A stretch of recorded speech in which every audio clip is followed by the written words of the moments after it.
ದೇವೇಗೌಡರು ನಮ್ಮ ಹೆಮ್ಮೆ, ನಿನ್ನೆ ಇವತ್ತು ನಾಳೆಗೂ ಕೂಡ. ಟಿ.ಎ. ನಾರಾಯಣಗೌಡ, ರಾಜ್ಯಾಧ್ಯಕ್ಷರು, ಕರ್ನಾಟಕ ರಕ್ಷಣಾ ವೇದಿಕೆ.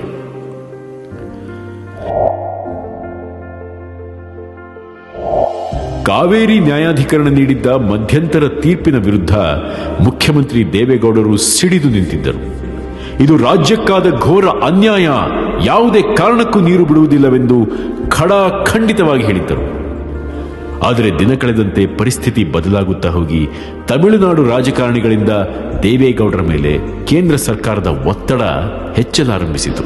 ದೇವೇಗೌಡರು ನಮ್ಮ ಕನ್ನಡ ಸಂಘಟನೆಗಳು, ರೈತ ಸಂಘಟನೆಗಳು, ಪ್ರಗತಿಪರ ಸಂಘಟನೆಗಳ ಮುಖಂಡರ ಜೊತೆ ಸಭೆ ನಡೆಸಿದರು.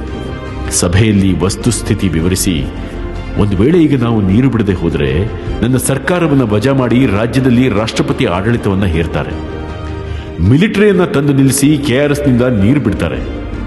ಈಗ ನಮ್ಮ ಎದುರಿಗಿರೋ ಅವಕಾಶಗಳು ಕಡಿಮೆ. ಹೀಗಾಗಿ ಅವರು ಕೇಳಿದಷ್ಟು ಅಲ್ವಾದರೂ 6 TMC ನೀರು ಬಿಡೋಣ, ಇದಕ್ಕೆ ನಿಮ್ಮೆಲ್ಲರ ಸಮ್ಮತಿ ಬೇಕು ಎಂದು ಕೇಳಿದರು. ಅದಕ್ಕೊಪ್ಪದ ಸಂಘಟನೆಗಳು ಆಕ್ರೋಶದಲ್ಲಿ ಪ್ರತಿಭಟನೆ ಮಾಡಿ ಘೋಷಣೆ ಕೂಗಿದೆವು.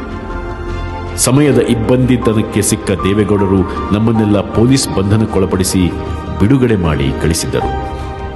ಇದಾದ ನಂತರವೂ ನಮ್ಮ ನಿರಂತರ ಪ್ರತಿಭಟನೆಗಳು ನಿಲ್ಲಲಿಲ್ಲ. ಪ್ರತಿಭಟನಾಕಾರರನ್ನು ಮತ್ತೆ ಬಂಧಿಸಿ ಕಾನೂನು ಸುವ್ಯವಸ್ಥೆಯ ಹೆಸರಲ್ಲಿ ನ್ಯಾಯಾಂಗ ಬಂಧನಕ್ಕೊಳಪಡಿಸಿ ಅಂದು ರಾತ್ರಿಯೇ ತಮಿಳುನಾಡಿಗೆ 6 TMC ನೀರನ್ನು ಬಿಡಲಾಯಿತು. ರಾಜ್ಯದ ಜನತೆಗೆ ಏನಾಗುತ್ತಿದೆ ಎನ್ನುವುದು ಗೊತ್ತಾಗುವುದಕ್ಕೆ ಮುನ್ನವೇ ಕಾವೇರಿ ನೀರು ಕೆಆರ್ಎಸ್ನಿಂದ ಹರಿದು ಹೋಗಿತ್ತು. ಇದರಿಂದ ನಾವೆಲ್ಲ ಆಕ್ರೋಶಿತರಾಗಿದ್ದೆವು. ಚಳುವಳಿಗಾರರನ್ನು ಜೈಲಿಗೆ ಕಳುಹಿಸಿ ನೀರು ಬಿಟ್ಟಿದ್ದನ್ನು ನಾವು ಸಹಿಸಿಕೊಳ್ಳಲು ಸಾಧ್ಯವೇ ಇಲ್ಲದೆ ಕನ್ನಡಿಗರಿಗೆ ದ್ರೋಹ ಬಗೆದ ಸರ್ಕಾರದ ವಿರುದ್ಧ ಎಲ್ಲೆಲ್ಲಿ ಸಾಧ್ಯವೋ ಅಲ್ಲೆಲ್ಲ ಪ್ರತಿಭಟನೆ ಮಾಡುವುದೆಂದು ತೀರ್ಮಾನಿಸಿದೆವು. ಬೆಂಗಳೂರಿನ ಗಾಂಧಿ ಭವನದಲ್ಲಿ ದೇವೇಗೌಡರು ಭಾಗವಹಿಸುವ ಒಂದು ಕಾರ್ಯಕ್ರಮದಲ್ಲಿ ಮುಖ್ಯಮಂತ್ರಿ ದೇವೇಗೌಡರು ಕಾರ್ಯಕ್ರಮದಲ್ಲಿ ಜ್ಯೋತಿ ಬೆಳಗಿಸುತ್ತಿದ್ದಂತೆಯೇ ನಾವೆಲ್ಲರೂ ಎದ್ದು ನಿಂತು ಸೊಂಟದಲ್ಲಿ ಸಿಕ್ಕಿಸಿಕೊಂಡಿದ್ದ ಕಪ್ಪು ಬಾವುಟಗಳನ್ನು ಹೊರತೆಗೆದು ಘೋಷಣೆಗಳನ್ನು ಕೂಗಲಾರಂಭಿಸಿದೆವು. ಕಾರ್ಯಕ್ರಮದಲ್ಲಿ ಇದ್ದಕ್ಕಿದ್ದಂತೆ ಗೊಂದಲದ ಸ್ಥಿತಿ ನಿರ್ಮಾಣವಾಯಿತು. ಕಾವೇರಿ ನೀರು ಬಿಟ್ಟು ರಾಜ್ಯಕ್ಕೆ ಅನ್ಯಾಯವೆಸಗಿದ ದೇವೇಗೌಡರಿಗೆ ಧಿಕ್ಕಾರ, ರೈತರ ಹಿತವನ್ನು ಬಲಿಕೊಟ್ಟ ರಾಜ್ಯ ಸರ್ಕಾರಕ್ಕೆ ಧಿಕ್ಕಾರ, ಹೀಗೆ ಒಂದೇ ಸಮನೆ ಏರು ದನಿಯಲ್ಲಿ ಕೂಗಲಾರಂಭಿಸಿದೆವು. ಪೊಲೀಸರು ನಮ್ಮನ್ನು ಹೊರಗೆಳೆದು ನಮ್ಮ ಮೇಲೆ ಬಲಪ್ರಯೋಗ ಮಾಡಿದ್ದರು. ಠಾಣೆಗೂ ಕರೆದೊಯ್ದು ಅಲ್ಲೂ ನಮ್ಮ ಮೇಲೆ ಲಾಠಿಗಳಿಂದ ಹೊಡೆಯಲಾಯಿತು.